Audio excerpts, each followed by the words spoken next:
K-pop කියලා කියන්නේ මුළු ලෝකෙම පිස්සු. ලංකාවේ එක කොන්සර්ට් එකක් නැහැ. හොයාගන්නවත් තිබුණේ නැහැ. First time in history ලංකාවේ පළවෙනි වතාවට K-pop කොන්සර්ට් එකක් එන්න යන්නේ. ඒ අඩුව පුරවන්න යන්නේ දෙසැම්බර් වල.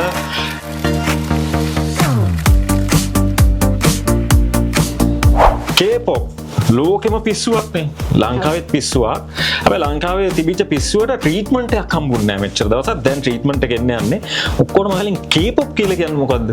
K-pop කියන්නේ අයියේ ඇත්තටම ලෝකයක්. අයියා කිව්වා වගේ ලෝකයක්ම මේ වෙද්දි එකට එකතු කරලා තියාගන්න පුළුවන් මැජික් එකක්. මේ ලංකාවට මේක මේ බදාගන්න හේතුව මොකද්ද? මේ තියෙන පිස්සුවක් වෙන්න හේතුව මොකද්ද? ඉස්ලාම ඇත්තටම කොරියන් සංස්කෘතියාවේ K drama වලින් Full House ඒ වගේම Walls of Flowers Dongmi Sujatha දියණිය වගේ කතා බලන්න පටන් ගත්තා. ඊට පස්සේ ඒ හරහා ලංකාවේ වෙනම සංස්කෘතියක් කොරියාවට ආදරය කරන වෙනම ළමයි කටියක් එකතු වුණා.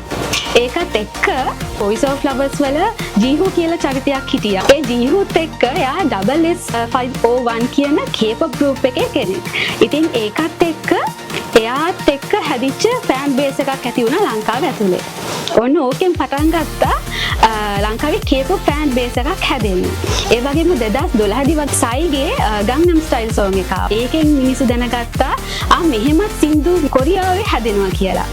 ඒකත් එක්ක ලංකාවේ EXO-L, එතකොට Super Junior, ඒ වගේම BTS, Blackpink වගේ ෆෑන් බේස් එකක් ඇති වුණා. මේක ෆෙස්ටිවල් එකක් එහෙම නැත්නම් කොන්සර්ට් එකක්. මේකේ නේචර් එක මොකක්ද? මෙතනදී ඇත්තම වෙන්නේ කොරියාවේ බෑන්ඩ් එකක් එනවා වගේම කොරියාවේ සංස්කෘතිය අපි පෙන්වන්න ෆෙස්ටිවල් එකකුත් තියෙනවා. එතකොට මෙතන ලංකාවේ ශ්‍රී ලංකා සහ කොරියන් කල්චරල් එක්ස්චේන්ජ් එකකුත් මෙතන සිද්ධ වෙනවා. එතකොට ඔයාලට ඇවිල්ලා hanbok එක්ස්පීරියන්ස් කරන්න පුළුවන්, කොරියන් කැමරාස් විදින්න පුළුවන්.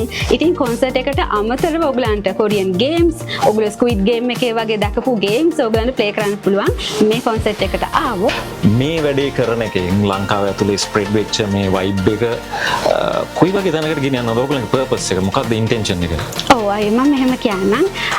ඇත්තටම මමත් ෆෑන් කෙනෙක් විදිහට මේ වැඩේට සම්බන්ධ වුණේ ලොකු බලාපොරොත්තුවක් ඇතුව. මොකද මේ ෆස්ට් ටයිම් අපේ ලංකාවේ මෙහෙම දෙයක් සංවිධානය වෙන්නේ. ඉතින් අපිට පෙන්වන්න ඕනේ ලංකාවේ වගේ රටකත් මේ වගේ ඉන්ටර්නැෂනල් ලෙවල් එකේ K-pop ෆෙස්ටිවල් එකක් තියෙනවා. අපිට ඒක සංවිධානය කරන්න පුළුවන්.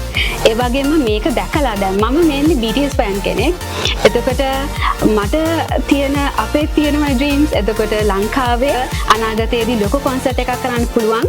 මේ කොන්සර්ට් එක අපි සක්සස් විදියට කරගත්තොත්. කොරියන් pop music ලංකාවට එනවා, live music play වෙනවා, live event එකක් තියෙනවා. කොරියන් ඔයාගේ යාළුවොත් සතුටින්, ලංකාවේ ඉන්න කොරියන් fan base එක සතුටින්. එහෙමනේ? අනිවාර්යෙන්. right එහෙනම් sweet day concert එක December 6. කොන්සර්ට් එක තියෙන හවස 6ට ඊට කලින් දවල් 2 වගේ ඉඳන් ඔයගලන්ට ෆෙස්ටිවල් එක එන්ජොයි කරන්න පුළුවන්. කොහෙද තියෙන්නේ?